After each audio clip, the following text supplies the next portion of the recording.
There are moments when everything feels dark, when God's silence feels frightening and the soul wonders if he's still listening. But it's right there, in the middle of the chaos, that the Creator's voice begins to echo again.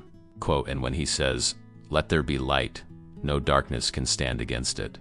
Lord, there are days when everything inside me feels like an abyss. The silence is heavy, my heart aches, and the darkness surrounds me as if it wants to swallow me whole. I close my eyes and see only emptiness, the same kind of chaos that existed before your voice first echoed at the beginning of everything. And it's there, in that place of confusion and fear, that my soul cries out, "Speak to me, Lord. Say it again. Let there be light." Because inside me there are dark territories, memories that still bleed, and dreams that have faded. There are days when even breathing feels like an effort. But when I remember your word, something flickers within me. Because if you spoke to the void and the void obeyed, then you can also speak to my pain, and it will have to bow. I believe that even if the faith trembling inside me feels small, your light, Lord, is not just brightness, it's direction. It's the answer to the chaos I can't put in order. It's the invisible hand that separates the darkness from hope. I ask you, God, don't leave me here in the dark. Breathe your voice over this tired heart and rebuild everything that's been lost. There's so much inside me longing for order. Messy thoughts, nameless emotions, nights that feel too long. But if in the beginning you brought order to chaos, then I know this darkness will also come to an end. Not because I deserve it, but because your grace is greater than my despair.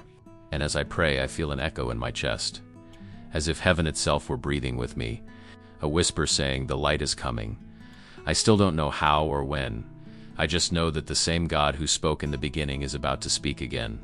Lord, sometimes I wonder, why does the darkness last so long? I try to hold on to faith, but my heart collapses under tears and questions. The days feel like a repetition of the same exhaustion.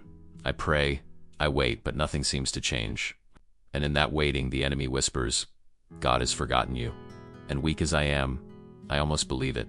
There are nights when I cry in silence, afraid to admit what I feel, because it hurts to confess that the flame of faith seems to have gone out. I seek you, but all I find is the echo of my own voice. And still I keep calling your name, because deep down something in me still believes that silence isn't absence, it's preparation. That the darkness isn't punishment, it's the stage before your revelation. Lord, you know the wounds I hide, the plans that crumbled, the dreams I buried myself out of fear to try again. You know the days when I can barely get up, and the moments I smile just so no one worries. I carry pains no one understands, but you understand every one of them. You see me when no one else does.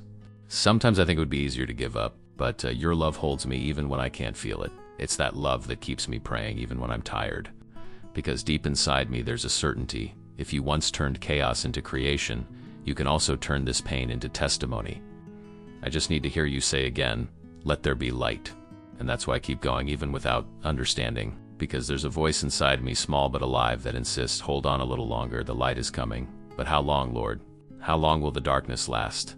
Lord, I've reached my limit. I don't know if I'm walking or just surviving. My body's tired, my heart exhausted, and my soul shattered. Some days even the air feels heavy. I look around and see only shadows. It's as if the world has lost its color and your silence has become deafening. I just want to understand, God, why haven't you yet said, "Let there be light"? Everything inside me seems to be falling apart at once. Friendships have drifted away, doors have closed, and even hope has started to fade. I tried to be strong, to smile, to pray with faith. But the truth is, I'm tired of pretending everything's fine. And at this point I realize, maybe the bottom isn't punishment. Maybe it's the altar where you'll meet me. Down here, where no one else can reach, where words no longer come out, that's where your spirit visits me.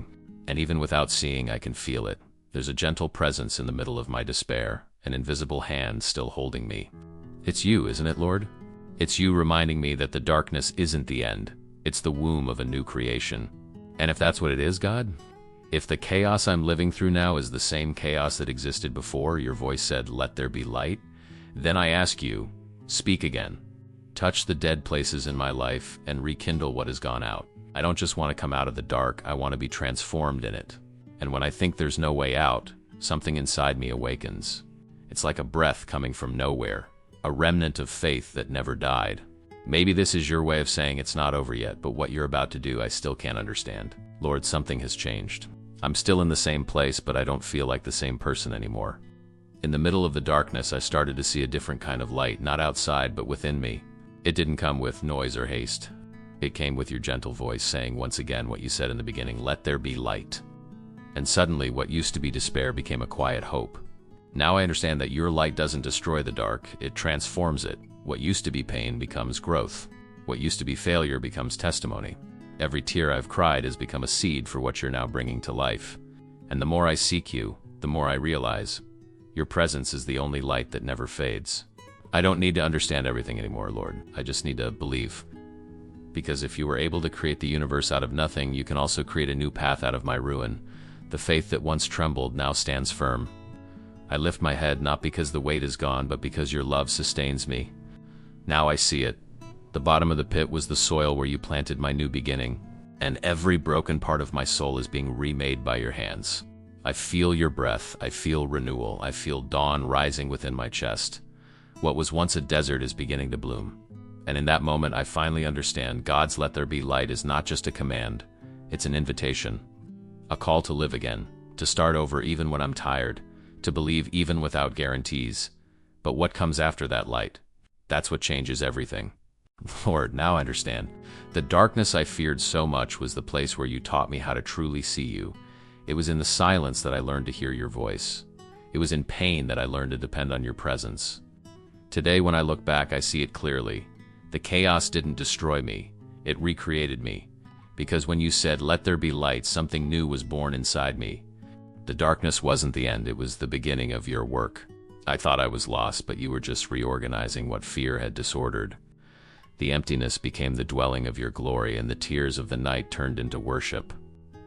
Now every scar shines as a mark of faith, proof that your love overcame the impossible. Lord, thank you for not giving up on me when I had already given up on myself.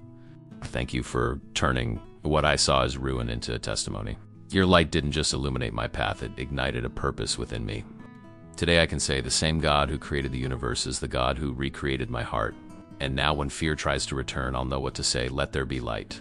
Because that phrase is no longer just part of creation, it's part of my story. You spoke and there was light. You touched me and there was life. You came and everything changed. And I will never be the same again. And to whoever is hearing this prayer right now, I want to say, your chaos also has an end. The same God who said, "Let there be light" over the universe will say it over your life. Hold on, because when God speaks, even the darkness must obey. If this prayer spoke to your heart, like the video, share it with someone who needs light and faith. And if you enjoy stories that touch the soul, subscribe to the channel and turn on the notification bell.